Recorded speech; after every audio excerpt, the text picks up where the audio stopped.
And then my last question, of all the old Crystal games, what is the one people ask for you to go back to more than any? Legacy of Kain, hands down. It's like, it's a setup, it's a setup. It certainly is. Like, even when we announced the Embracer deal and we talked about the IP that come with us, they're like, oh, Legacy of Kain. I'm like, yeah, okay, calm down. Everybody just stay calm, we're focused over here. But LOK top down is the one that people ask for the most. All right, we ain't seen nothing yet. Ain't seen nothing yet.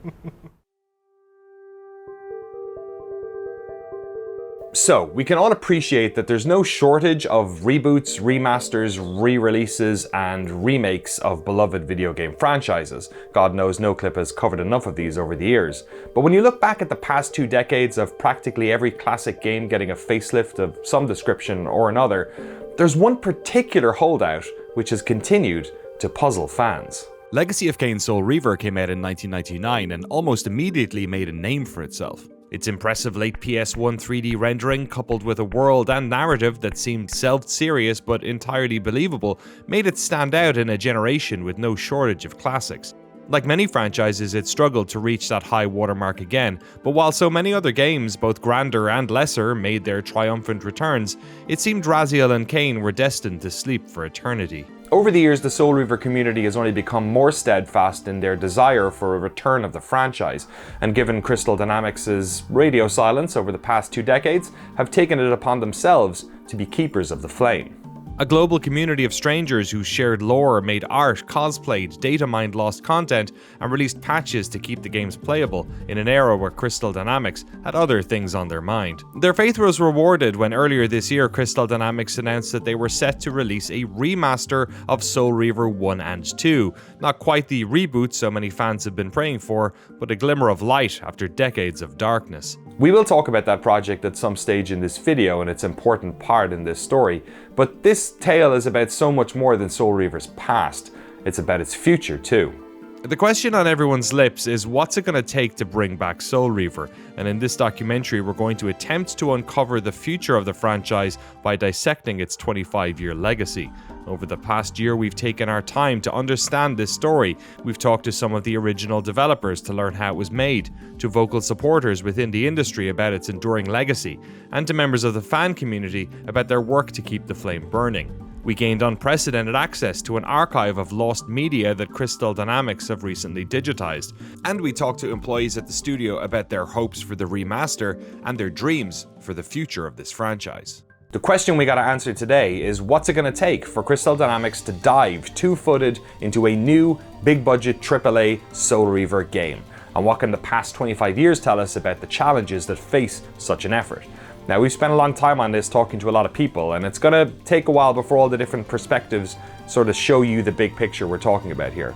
But before we get to any of that, let's start the only place we can. 2 of the best games ever released on the PlayStation.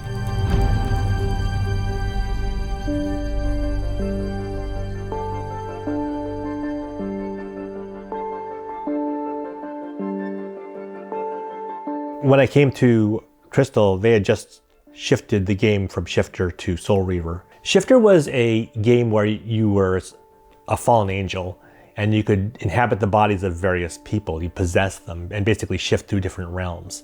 So the idea was to shift bodies, shift realms, and to kind of jump around using those 2 mechanics to sort of solve puzzles and do combat and those kinds of things. When it shifted to the Legacy of Kain franchise, they took the idea of shifting worlds along with it, having the spectral realm and having the material realm, but dropped the idea of possession. I think we tried to keep it, but we found you're basically carrying all of the animation and all of the memory for a main character for all the characters you could possess. So I was given a lot of really cool concept duties, a lot of really cool abilities to work on the textures, which was great. I got to do Kain, I got to do all kinds of creatures, I got to do a bunch of bosses. I met Amy, of course, Amy Hennig, we're really good friends.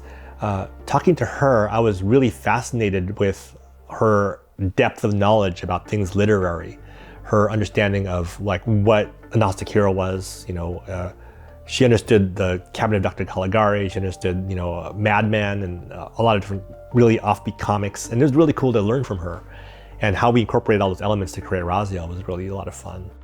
Just as a side note too, where I put laugh softly, the little patented Simon chuckle that he does?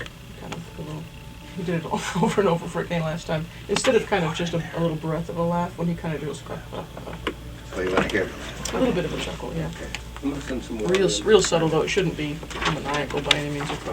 I started at Crystal in May of 1998, and it was 2 weeks, I think, or so before they were going to show Soul Reaver 1 at E3. There's about 30-ish people, I think, on the team overall.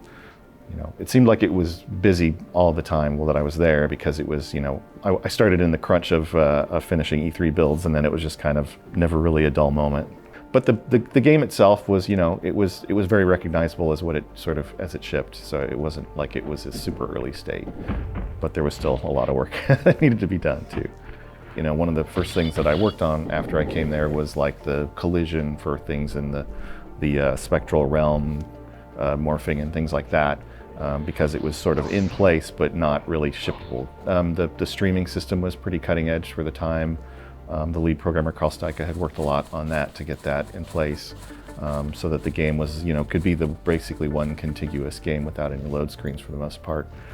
We had, as I recall, sort of the mesh and collision data and the color data for the vertices was all stored multiple, you know, twice at least for the regular world and the spectral realm.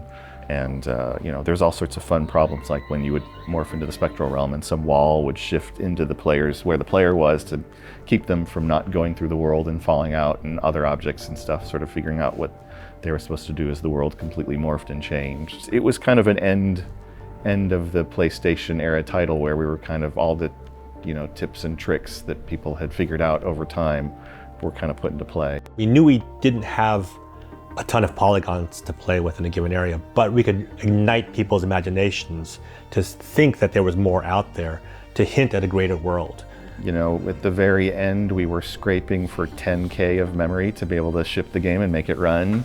There was also a lot of the content kind of figuring out, it didn't, as people know, it didn't have everything that was originally envisioned for the whole game. It got split up more into the other games. Well, you know, I was good friends with Amy. We hung out a lot. You know, she was amazing at her sort of overall vision of the game, her leadership on things. You know, the script and everything that she wrote was amazing stuff. All the coders that I worked with, Carl Steika was the lead programmer who was one of the people who primarily figured out the streaming system. Jason Bell, Hong Park was an AI programmer that worked on the project. And it was just, you know, it was a really small, tightly knit team of people. You know, there was a lot of work, it was hard work, we crunched for sure. It was all pretty young people. I mean, the gaming industry has kind of grown up along with the consoles. So at that time, it was a lot of people kind of my age in their early 20s, you know. It was a new, young industry, and so there's kind of a college atmosphere almost to it to a certain extent. I think luckily in the industry we've improved on that and tried to minimize crunch, and is a big aspect of things. But you know, in those days that was just kind of how it was. Ooh, yeah. So for the last year of development, we were all in crunch. It was 6 days a week, you know, 12-hour days. By the time we were done, I had no idea what a weekend was or what to do with my time. But it was the kind of thing where it was a labor of love. And so I didn't really notice the time as much. And there was definitely a lot of tension between producers and designers and artists and creatives, because we're trying to make something really special, but at the same time we're getting pressure like, hey, wrap it up, get it done. And so that's why at the end we just ran out of time, and we just said, okay, you know, to be continued, because we just need more time for this. And we want to wrap it up in a good way. And if you saw the original ending of Soul Reaver, it was very different than what you got. But at the same time, it allowed us to continue the franchise, which was great. When we were working on Soul Reaver, especially Soul Reaver 2, it was sort of, let's take the original Blood Omen, and if that's the TV version, for example, let's make the movie version. Let's make everything just plus up as much as we could. And so we tried to take all of the somewhat dated designs and basically plus them up a lot more for PlayStation 2. The biggest issue at the time was it was sort of the end of the PlayStation 1 era and the PlayStation 2 coming out, and they weren't quite sure what to ship it on. And we were excited when finally we got the go-ahead that could be on the PlayStation 2. When we made the announcements, one of the artists was so excited he was just running around the office shouting, "More polygons, more polygons!" Well, it had more co-processing that you had to deal with to get the full power out of it. And, you know, we moved from integer to floating point, you know, math for everything, which was a surprisingly large amount of work to convert over for. With the better texture resolution and mesh and stuff, the cinematics, you know, seeing Amy's stuff come to life was always fun. Certainly now when you look at the difference between PlayStation 1 and PlayStation 2 and the quality of the images, it felt like you were getting more across of what you intended out of things, and that was exciting.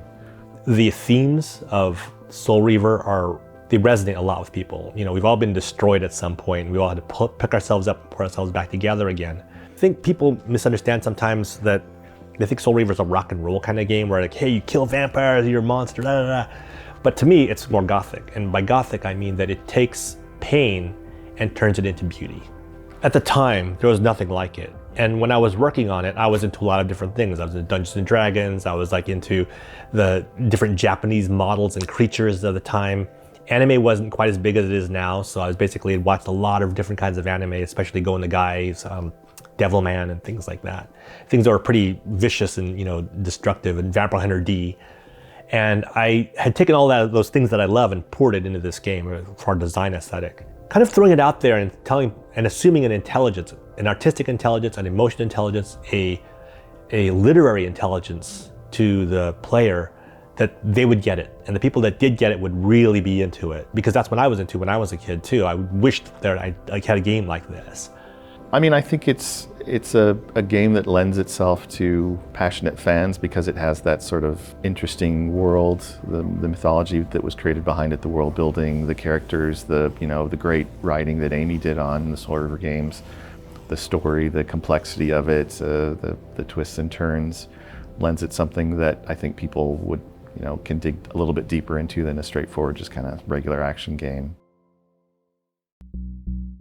Soul Reaver 1 and Soul Reaver 2 were near perfect marriages of artistic depth and technical breakthroughs, something that many classics of that early PlayStation 1 era can thank their legacies for. But before we explore that legacy and what it means to fans and the world of gaming today, let's take a step back and look at the wider series as a whole, because of course there were games both before and after Soul Reaver 1 and 2. The first game in the series was Blood Omen Legacy of Kain, a top-down vampire RPG published by Crystal Dynamics, but developed by Canadian studio Silicon Knights. In 1999, the franchise was brought in-house and we got its sequel, Legacy of Kain Soul Reaver, a 3D platformer where you played as an entirely different character called Raziel. In 2001 came Soul Reaver 2, a sequel to that game. 2002 saw a 3D sequel to the original Blood Omen game called Blood Omen 2. And in 2003, Legacy of Kain Defiance was a game where you played as both Kain and Raziel. These last two games are decent, but less beloved than the original three. Over the years, there have been a few cancelled sequels too. A Legacy of Kain The Dark Prophecy, headed by Ritual, Legacy of Kain Dead Sons, headed by Climax, and Nosgoth, a free-to-play multiplayer action game developed by Psyonix, who would later go on to make Rocket League. This ran in open beta for just over a year before being cancelled due to lack of interest. Soul Reaver came out 25 years ago in 1999, but the fifth and most recent game in the franchise, Legacy of Kain Defiance, came out in 2003. So how is it there are still so many fans of these games when the most recent version of it came out 21 years ago?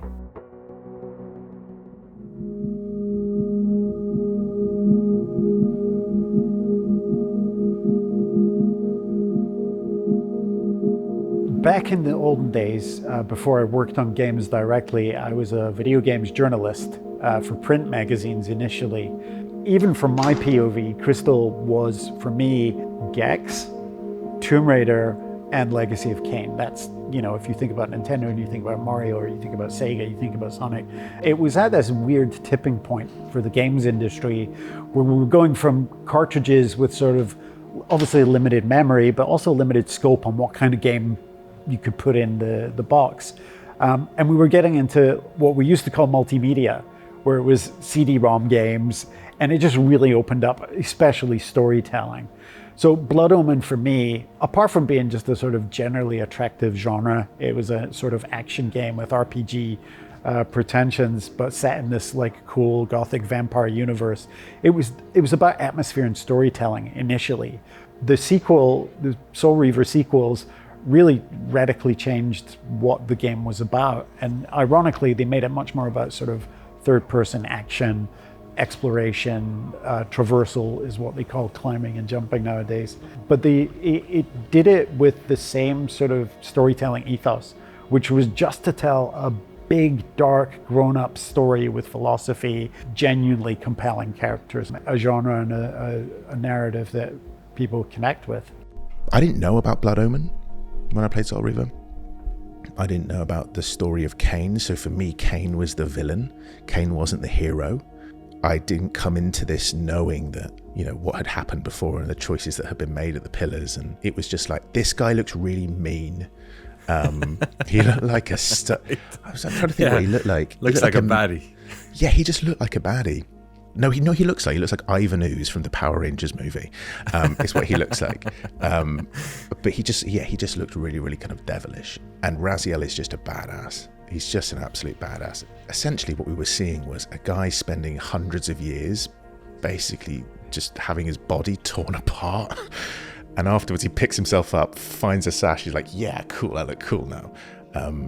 There's this kind of like otherworldly knowledge that Cain seems to have above everything else. And then you've got Mobius and these powers that are greater than him. And what does the Elder God actually truly want? And is it this parasite that's actually eating at the heart of Nosgoth?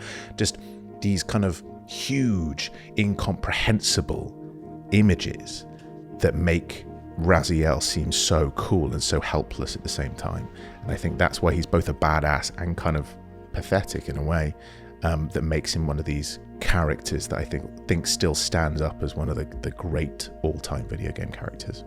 Yeah, it's a good game. It's a good game. They're good games. They're just good games.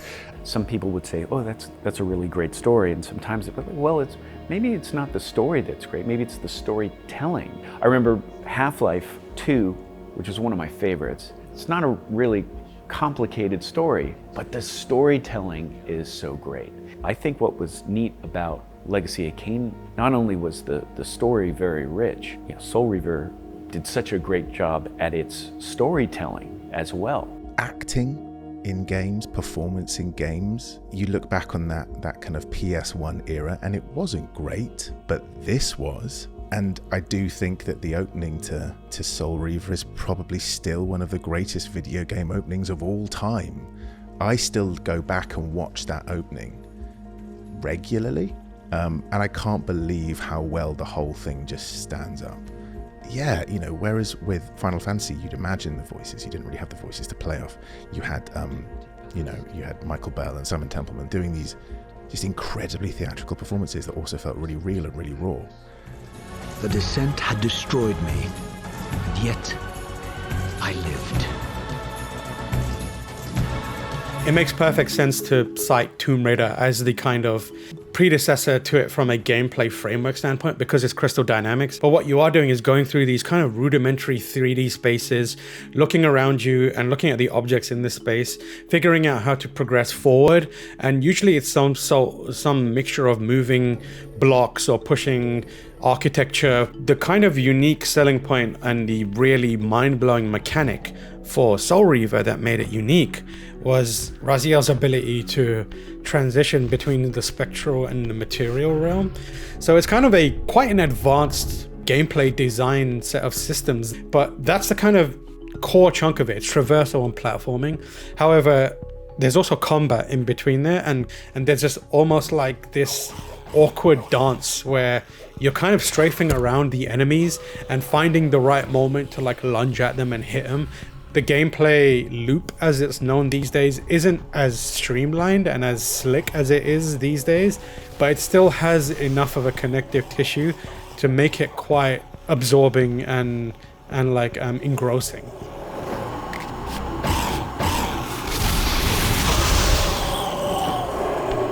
Yeah, it was a good game at the time for what it was doing, but it had this sort of like heavyweight punch of kind of deep lore that the writer had created for the designers had created for the game. A really solid script, like top-notch voice acting. You're kind of like, wait, what? They did all this for this, sort of game, the action game that I'm playing? Like, this is awesome. I think at the time the only other games that had that kind of depth were like, I don't know, Ultima and Wizardry. These kind of games had real deep, but didn't have like world-class voice acting or anything. And then Soul Reaver, there was a technical achievement of morphing these worlds. I mean, that's on that console. That was ridiculous that they were able to do that. So I think those are the standout things that attracted me to those games. to a certain extent back then, we were a little bit more isolated from how did the game do, and it was, Metacritic and things like that were there. It was harder to understand the collective, like how popular is a game or is it not. So it's just kind of like it seemed like it did well, and we liked working on it. So it was again another logical thing to work on next, and there was more story to tell. I do remember we started to play around. We added playable Jayne. The camera system was somewhat different, and that was on purpose to kind of try some new things to spice things up a little. There was other games at the time that influenced us to try that kind of stuff. Blood Omen 2 was a separate team, kind of separate engine that they were trying to get going, which we eventually did take a lot of the aspects of that engine and combine it when we switched to doing Tomb Raider. I think over time, the legacy has only kind of been enriched by other people sharing the stories of how it affected them. Each game reinforced why the previous one was great and made it better and better and better, retroactively better. You can go back and play those games and go, that moment was happening there. Oh wow, we're reliving it from this moment. That's so cool. And so you felt like there was this grand plan unfolding in front of you. Yeah, it was like the feeling of like watching Lost or Dark, or just someone who is so much more intelligent than you is peeling back the layers of this story and revealing something. Whether they had the grand plan to begin with, I don't know, but it felt like they did, and I felt like I was being made to feel really clever. Why do you think we haven't seen one successfully released in those 21 years?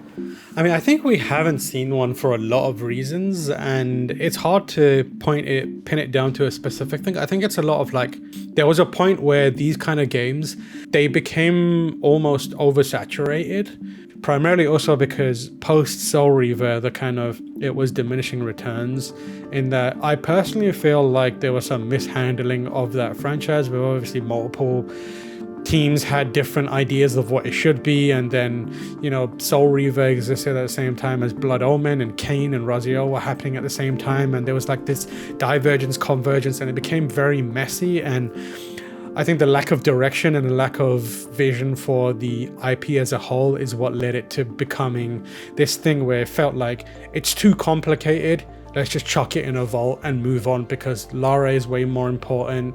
We should move on to other ideas and that kind of stuff. The reality is, and anyone who works in gaming long enough knows this, sometimes you will come up with the absolute best idea ever, and then the business case just no longer makes sense. Something that's obviously thought about a lot, but it's tricky to get things off the ground too for a franchise that's fairly old now in some ways. There's been a big break between games, and that you can come back strong from that, and sometimes you don't. But I'm hopeful that we'll see a new game in the future.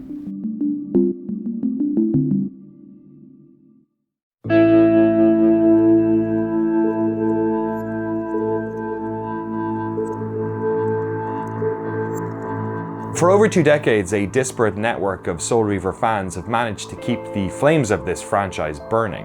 Artists, cosplayers, archivists, websites like Dark Chronicle and Nosgothic Realm were updated as often as news was released. But with no games to play, what type of content does a fan community feed on? Well, it turns out the Soul Reaver community is a particularly industrious one. Being introduced to the Jayne community, which is still remarkably energized and thriving, Reyna Audron was instantly introduced to me as effectively the sort of de facto leader of that community. Old school fan who loved the game, loved the series, knew an encyclopedic amount about it, but was kind of a collaborator and cooperator with the rest of the community. I think I was one of the very few in school who actually was playing games, and obviously being a girl, it was just so like, oh my god, my sister is not into this at all, so I'm the black sheep, you can kind of say, because our country was Czechoslovakia when I was born, so we had to, these Vietnamese imports and clones of real consoles, because Nintendo wasn't even shipping real consoles until much later in the 90s, so you were all relying on these 999 games in one cartridges kind of thing. I think it was after the split up, like post 95, when they finally started shipping, PlayStation consoles and Nintendo and stuff. When I actually could start buying proper original games, it was like a godsend. I mean, they were expensive, don't get me wrong, but I saved up, put away birthday money, I took them all back from home from Slovakia to here, so I have a nice display case with them. When I saw the cover of, or the review for Soul Reaver, it's just the striking pose of Raziel, something unseen. Is he a zombie? Is he a vampire? What is he? He has this really cool look to him. And even as a little kid, I was like, wow, I'm so into it. And I just, love to climb to the lighthouse in the demo, just glide off to the bottom and then come back up, and just those sound effects, very crunchy, very satisfying when he flips his wings open. It was just so amazing back in, PS1 graphics. I mean, to us it was awesome. Over time, their builds were being found, like the alpha builds from January, February, and you can see the state of them. Like, while they're playable, there are lots of issues, and it crashes, and it doesn't have this and that. For the game, and even in the May build, like, even though it's better, it's just constantly crashing. But yeah, the game was constantly just freezing and stuff like that. In May, literally, like, 2-3 months before release, so they somehow pull it together, and then obviously they had to do really hard work to make it happen. Over the years, these early builds became the foundation of a new pillar within the Soul Reaver community, data mining early versions of the games to access cut content, looking through code and file structures to try and puzzle out elements of the game that were lost to time. For one fan who loved the puzzles and lore of this world, and who was starved for new Soul Reaver content, uncovering these lost levels became a sort of metagame, an obsession while he waited for a new Soul Reaver title, a new way to uncover the secrets of the Soul Reaver universe. In the beginning, it was just the bits that they'd left in the data files that were unused. So voice clips and models and so forth. In those days, so in the early 2000s, there was one build that had leaked that was a beta version of Soul Reaver that was pretty close to the final version in terms of the areas. Didn't have the major deleted areas, for example. But we did a lot of looking at that, trying to piece things out. And then in 2018 or 19, we finally got a hold of very early prototypes of Soul Reaver and Blood Omen as well. And then since then a few more have escaped, and it's certainly been interesting to look at those. It really does feel like a puzzle, and I really enjoyed it. I do that sort of thing professionally now, and so I probably wouldn't be where I am today if I had not played Soul Reaver back in the olden days. When those alpha builds of Soul Reaver escaped, we were able to look at the code for things like the possession ability that was removed from the game, and we could really see how that worked. How's it interacting with the game engine itself? Where you're supposed to trigger it in the game is not hooked up, but if I just flip this bit over here because I've looked at the code and figured out where that is, I can set the game into a state where you're controlling one of the other creatures. For a PlayStation, you spend all your polygons on the main character. And so you don't want to spend that on every single character. You can't do it. It's just not going to work. So because the camera is closer to your main character and because you see the main character all the time, you spend all your polygons on it when you can. And that simply wasn't going to work for a possession type game. So we basically switched to just having one character, and that was Raziel. The more that comes out, the more the sort of fans of that material and I have been surprised about just how close they got to finishing it. And when we saw, oh wow, the smokestack is basically there. Tyrell is there. The whole thing is laid out. It's just that the puzzles don't work yet. And similar situation with the Undercity. It really felt like, wow, they spent another 4 or 5 months removing it and then polishing up what was left. Was that not enough time? And so we're curious about. There's probably a technical limitation of the PlayStation hardware or something like that. Room size was definitely one idea. We had an Undercity that was just too big. We tried to make it cavernous, and literally you could only see one side of the room as you turned around. You could see one side on the left and one side on the right, but you couldn't see the whole thing as it was because it just simply wouldn't load at the same time. The graphics couldn't take it. It's a miracle, I think, in the end, and also giving the PS1 limitations, like, the graphics, the memory, like it had 2 megabyte video memory. It's like seems so little. Like, how did they? You have to kind of consider it. You can't just compare it to current state. At the time, it was a technical marvel, and I'll still always say it. Graphically, technologically, obviously, story was great, gameplay. To me, it's my favorite game of all time still, after 25 years. Nothing tops that. So what about those cancelled games? The Soul Reaver community has put a lot of work into trying to establish which games were cancelled and which were just prototypes or ideas that never made it past the pitch phase.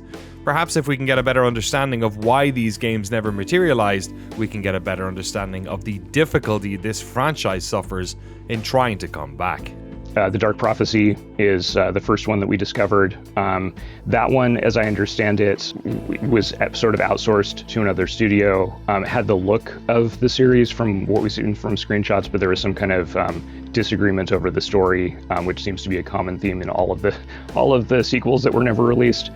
Dead Sun, the game that Nosgoth was sort of split off from, has some polarizing opinions in the fan base, but it looks like they made a very nice looking game, and I think their hearts were in the right place. I think those are the two that I know for sure have been disclosed publicly. There have been a lot of rumors and other information over the years about more, but I know I can talk about those two without getting in trouble.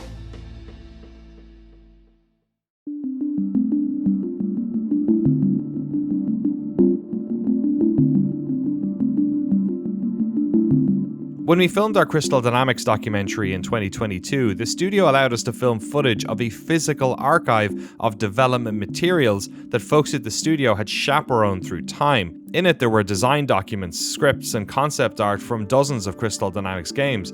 But there were also these big boxes full of physical media, videotapes, audio tapes, and even film reel. It's wonderful that this stuff had been saved, but like so many archives, the expense and time-consuming process of digitizing had not happened. Well, that was, until recently.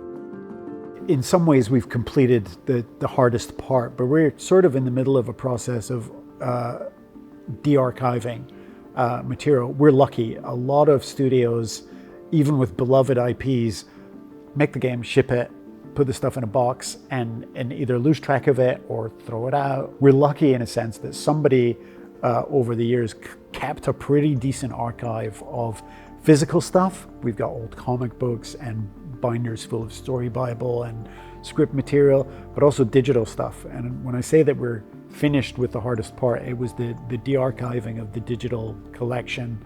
And I know that you have literally seen some of this yourself. Boxes and boxes of physical media that had to be digitized, and that was not labeled. So literally hundreds of CDs with, Sharpie, if you're lucky, saying CD1. So working with an archive company, the folks here at Crystal Dynamics in San Mateo went through and digitized every single piece of portable digital media that they could find, and that was CDs, DVDs, iOmega zip drives, if you're old enough to remember those, floppy disks in one or two cases, and so on. I've personally gone through printed out versions of scripts to match them to takes the actors and outtakes the actors were doing to try and make sense of the chronology of it. But as it turned out, it was kind of a treasure chest of stuff. We're looking at ways to make that video more available. You might see some of that in this documentary, in fact.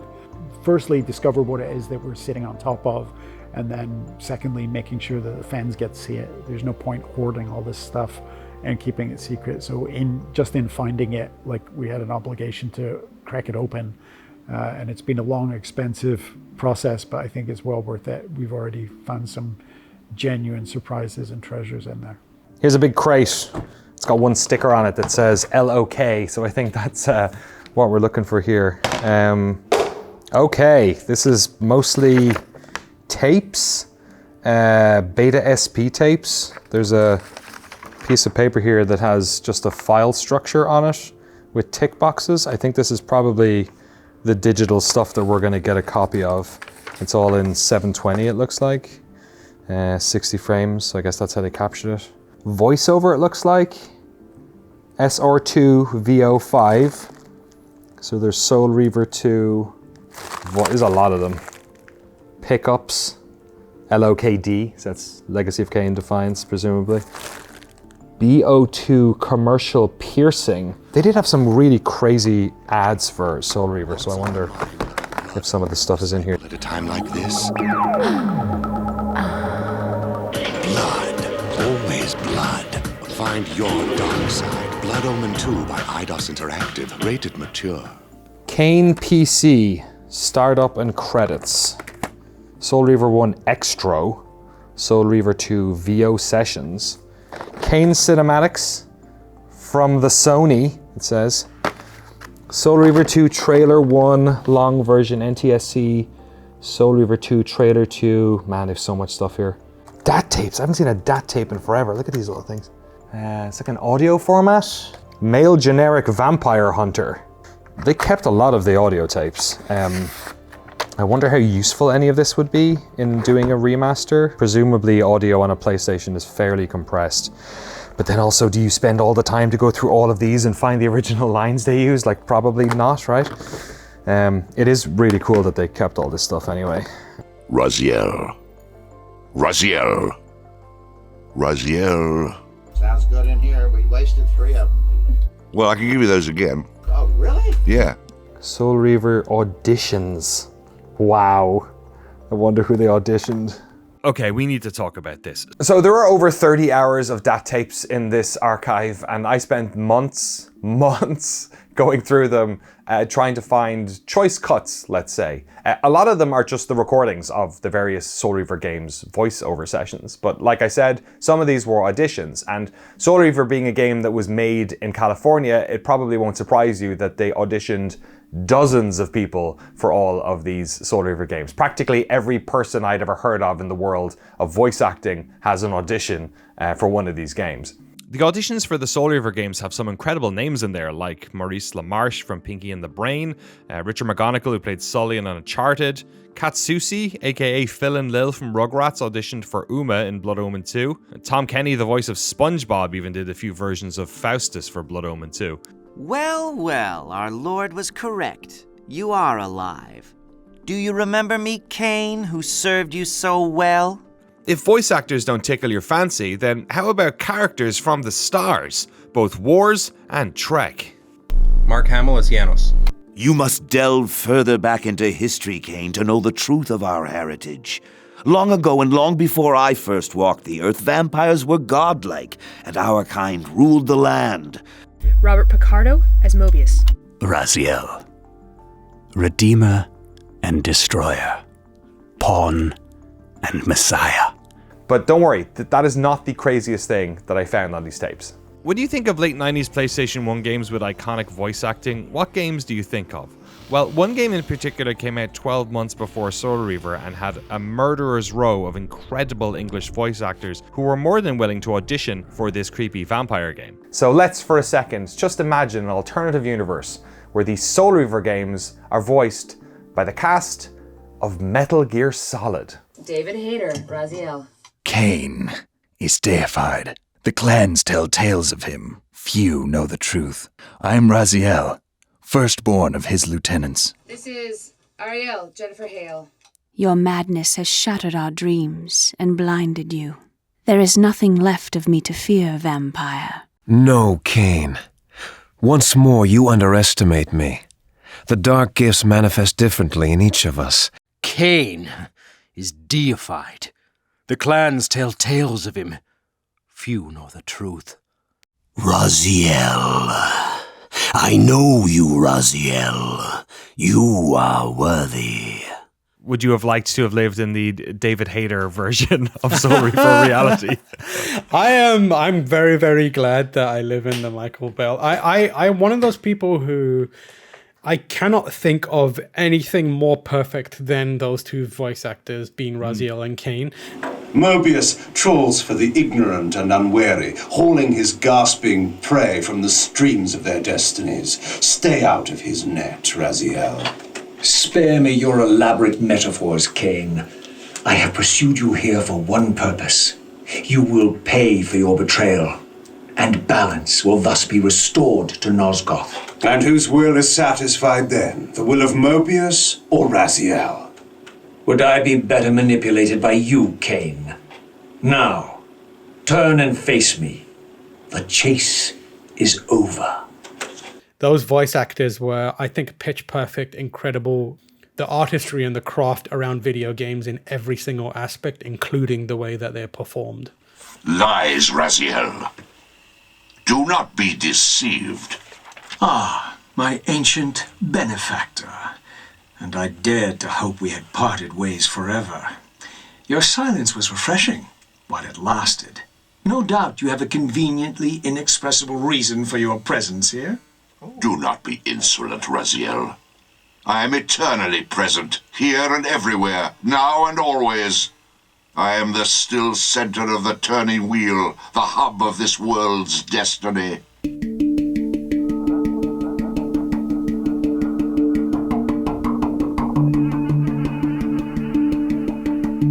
Earlier this year, Crystal Dynamics announced that they were working with Aspyr on a remaster of the first 2 Soul Reaver games, Aspyr themselves coming hot off the heels off of a well-received remaster of the first 3 Tomb Raider titles. But one interesting thing that connects both of these projects is that to properly modernize these games, Aspyr didn't just reach out to the fan communities for advice or help, they actually employed them to do the work. When we first started talking to Aspyr about a remaster, they had a similar conversation about Tomb Raider, is which ones are the right ones to do. If you have a series with, in our case, 5 games to sort of pick from, what's the sweet spot, what makes the most sense, what is the business case for it, and so on.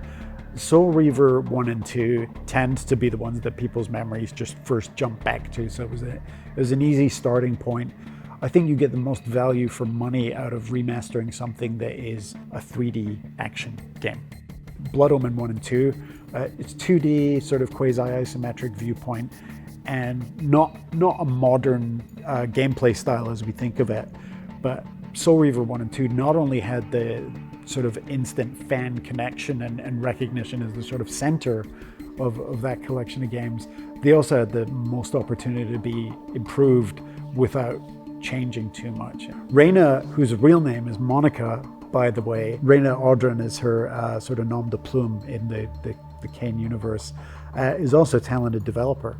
And she was one of the first people that Aspyr reached out to work on remastering the game. She'd actually done her own high-res texture pass, and Aspyr reached out to her and said, what if we gave you a job and the tools to actually go do the platonic idealized version of the thing that you've already been tinkering with for years. So I got this message from Xprog, this Tomb Raider fan, quite known for Open Lara, just if I were interested in working on something. And I was like, okay, cool. And then he explained what it was like. Oh my god, why working on Tomb Raider? Like me? It's like, I just done a few fan things, well, why me? But I guess it helped. I did the Tomb Raider 2 HD thing, so I already had some experience. I did my own texture pack, which I slaved away for a year and then published it. So I get really committed when it comes to LOK. So if I want to do something, I'll do it. And no matter what it is. After a year, I did release it, so it's out and people can download it, play for free. But I guess, and that was a really good experience because now I get to use it all, right? Yeah, it was really amazing. I just, for 3 days, I was like so happy, like jumping around, like, oh my god, I go to jump in game development. I didn't know how. So when I heard about the remasters, I was really excited. When I talked to Monica, what I tried to do was just to explain to her the motivations of the way we built things. Like why we built things a certain way, how we got through it, why some things should be respected, why some things could be fudged, helping with some of the original textures that I had still at high res, because all that stuff got pushed down to 64 by 64 at the most. A lot of 32 by 32, a lot of 16 by 16s. Monica may have secured a job helming the remaster of her favorite game, but this was going to be no easy task. For one, though the games share a common protagonist and storyline, they are separated by a gulf in technology. The original Soul Reaver was released at the end of the PlayStation 1, when many of the console's biggest mysteries had been solved, whereas Soul Reaver 2 was released at the start of the PlayStation 2 era, when developers were designing around an architecture they were yet to fully understand. In fact, the vastly different way that each game handles textures caused a particular challenge for the remastering project 2 decades later. Thankfully, some of the work from her HD texture pack helped to skip some of those hurdles. Today's technology, you can just take a UV and just stamp it onto an object and it'll translate into the game just fine. Back in the day, you couldn't do that. It just came in as a jumble and you had to slowly rotate each triangle until it matched. And so you would apply a texture and then you'd have to go through the tool and manually turn every polygon. So we actually hired interns at some point because there was so much effort. So it just took that much longer to build an item, to build a room and to proof it. That's why my HD mod took so long, because I had to cut all these squares, find out how they fit together, build the original picture. I laugh because it's 50 Shades of Grey rock, really. On top of that, we also increased our memory footprint by being able to reduce the textures down to 4-bit so basically nearly grayscale. We would just basically arc the colors one way or another. Then we use vertex lighting to basically adjust all of the colors. So I built all these original texture walls back as they were, and then I could replace them. And then you have to cut them back into squares and plug them back in the game. So it was quite a tedious process. But because I already had these original textures assembled, it saved so much on the whole process, because all I had to do is just replace them. I just told the artists, because thankfully we got some artists assigned, showed them the original texture, which was fully together, like one piece, and then I took the finalized texture and cut it into squares again, and then insert in the game. Not having this process of, because with Tomb Raider we had to reassemble a lot of the original textures back as they were. Luckily it wasn't as much. Soul Reaver 1 goes into madness with non-repeated about 4,500 textures. For perspective, Soul Reaver 2 has only about 2,800 non-repeated textures. So yeah, almost double. We pushed that PlayStation all the way to the edge.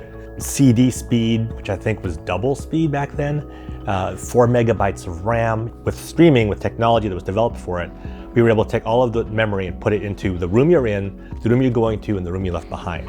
So with that, we were able to increase how much texture we could put in there, and the game became more reliant on the texture detail and the painting quality than it was on the number of polygons it could push.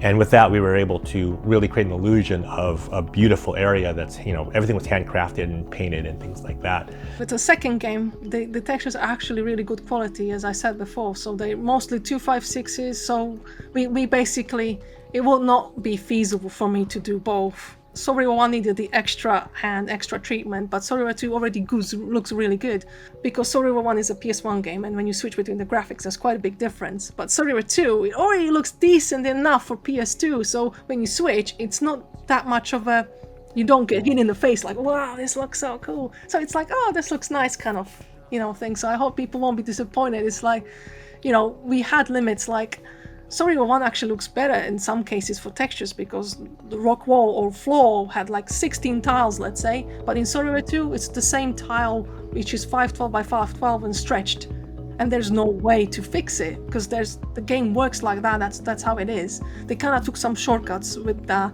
so I was like, and there's no way to make it less blurry because we are limited by the sizes. The models had they were a lot more complicated in the first place, so obviously even the texture had higher fidelity, so some things like the ground was not as good looking, I guess.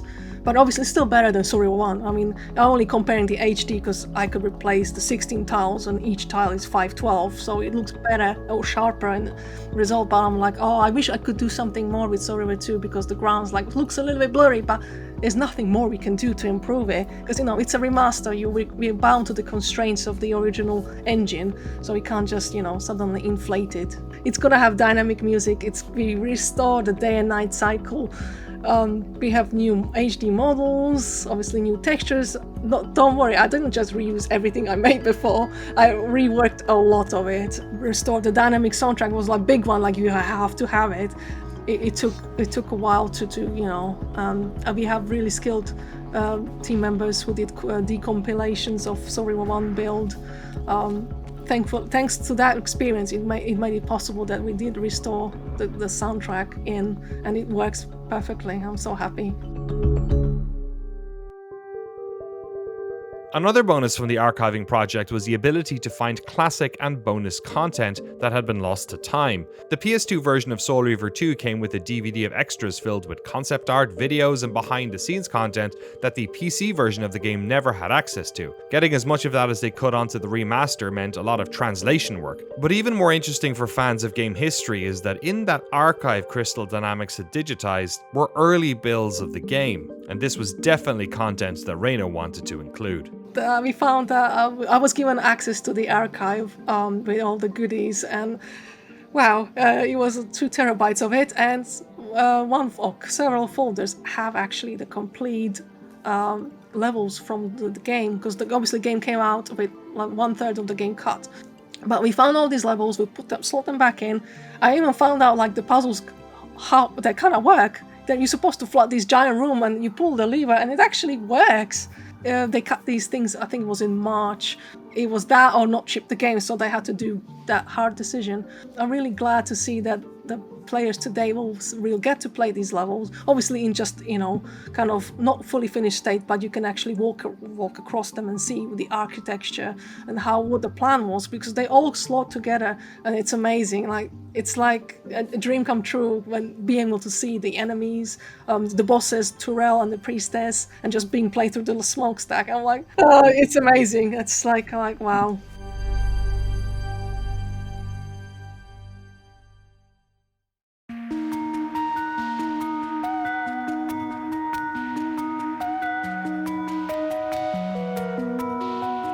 So to me, it feels like we're at a real inflection point for the Legacy of Kain franchise. A couple of weeks ago, Blood Omen 1 and 2 were re-released on modern consoles. There was this Kickstarter for a Soul Reaver prequel graphic novel that reached $1.5 million in funding, and we are, at time of recording, mere days away from the release of Soul Reaver 1 and 2 Remastered. This all feels like the type of commercial activity one would pursue if they were trying to make a business case for a new Soul Reaver game, to figure out what is the most important question. After 20 years, is there still an audience for these games? But the games industry is in a very difficult place right now when it comes to funding, and Square Enix did sell Crystal Dynamics to Embracer Group in August of 2022, which almost certainly has real implications when it comes to new games being made at the studio. What's more is the cost of making this specific type of game has only ballooned in the intervening 20 years. You could maybe make a third-person action game with a couple dozen people in the late 90s, but today you're talking hundreds if not thousands of people and tens if not hundreds of millions of dollars of budget. So where are we when it comes to the future of the Soul Reaver franchise? What is it that fans want, and what, if anything, does the studio have planned? I think if you're making a modern video game of any genre or description, there's a business component that you have to consider. Is there a big enough audience that's interested enough in this to make it worthwhile and revisit? Making games nowadays is much more expensive than it was. That means the risks are higher. It means that the scale of the project and sort of ramping up to build something like that is automatically bigger. With something like Legacy of Kain, you also have that the difficulty of it not being in the public eye for the better part of 15-20 years since the last time people were actually playing it in a contemporary sense. But weirdly, we've seen this with some research and polling and various other sort of market research activity. The demand is still there for a Kain game, and it has a really positive resonance for a quite surprisingly large bunch of fans. Look, I know what people would want. They'd want to see, Kain. They'd want to see gothic horror. I'd want to see the map and blood, lots of blood. I've went back recently and played Soul Reaver 1 some for things that we've been looking at, and it feels like obviously there are aspects that feel old, but a lot of it held up pretty well, and you could see how it'd be pretty easy to convert it to a more modern game. It feels like there's a lot of games that are sort of similar. There's a lot of, especially the From Software games or like Elden Ring or things like that, feel like it could be, a modern extension of Soul Reaver in a way. So I think it would fit in really well. I think it's something that absolutely you could do, and I would certainly love to see that happen. I once asked Miyazaki of From Software fame if he would be interested in doing Soul Reaver.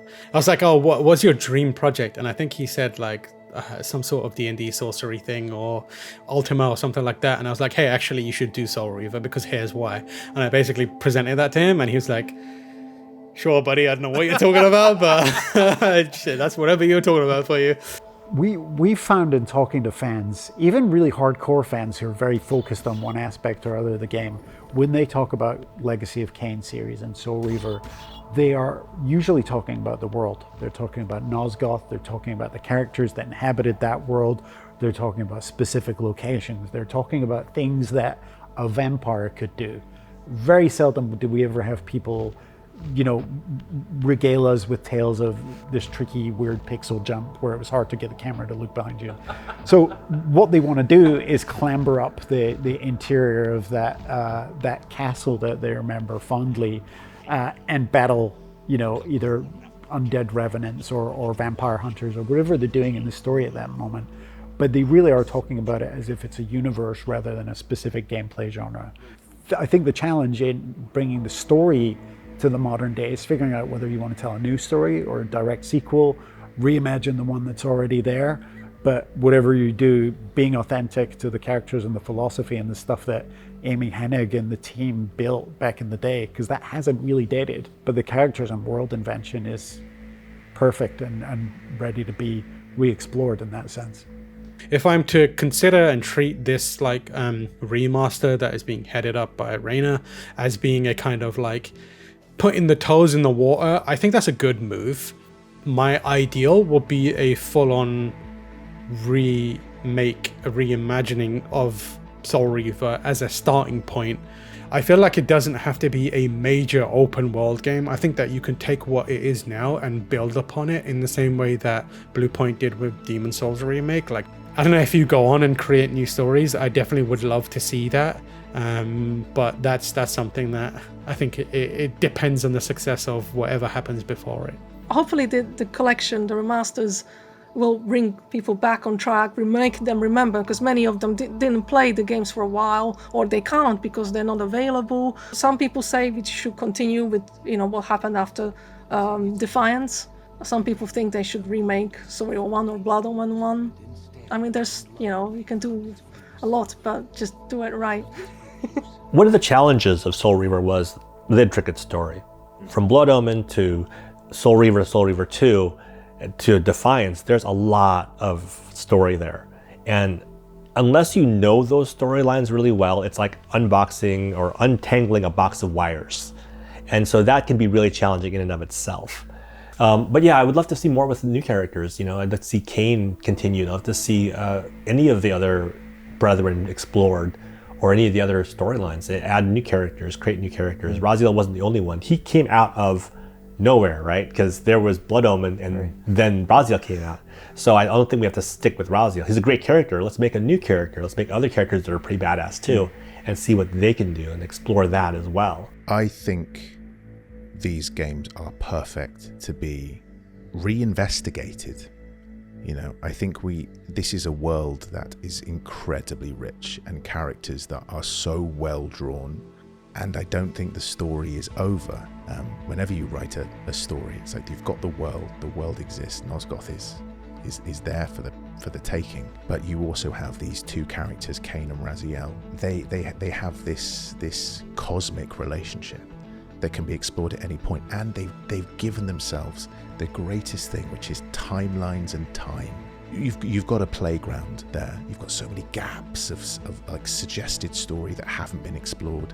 Such a rich world. You literally have thousands of years of history. It's perfect. Someone do something with this franchise.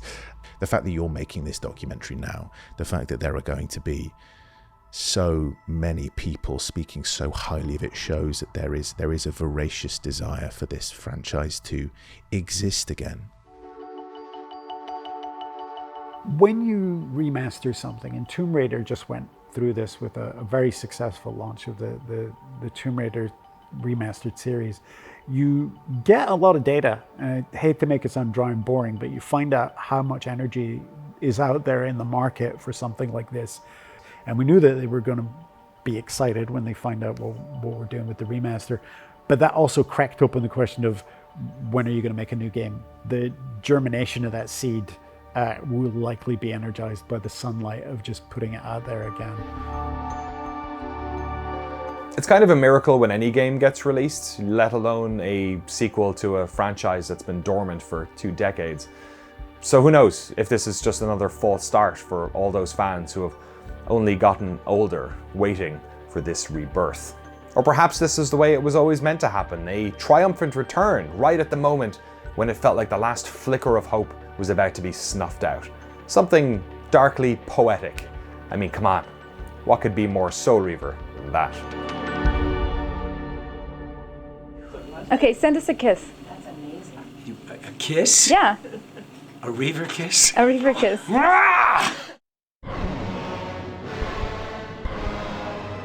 Cain is deified. The clans tell tales of him. Few know the truth. He was mortal once, as were we all. However, his contempt for humanity drove him to create me and my brethren. I am Raziel, firstborn of his lieutenants. I stood with Cain and my brethren at the dawn of the Empire. I have served him a millennium.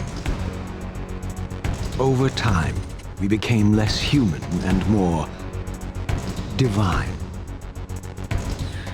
Cain would enter the state of change and emerge with a new gift.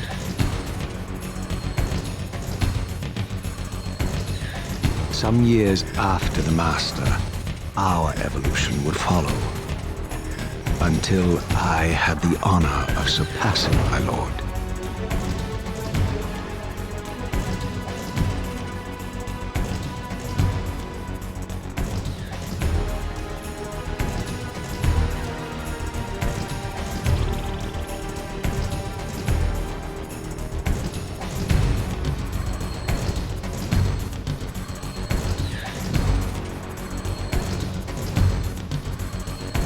For my transgression, I earned a new kind of reward.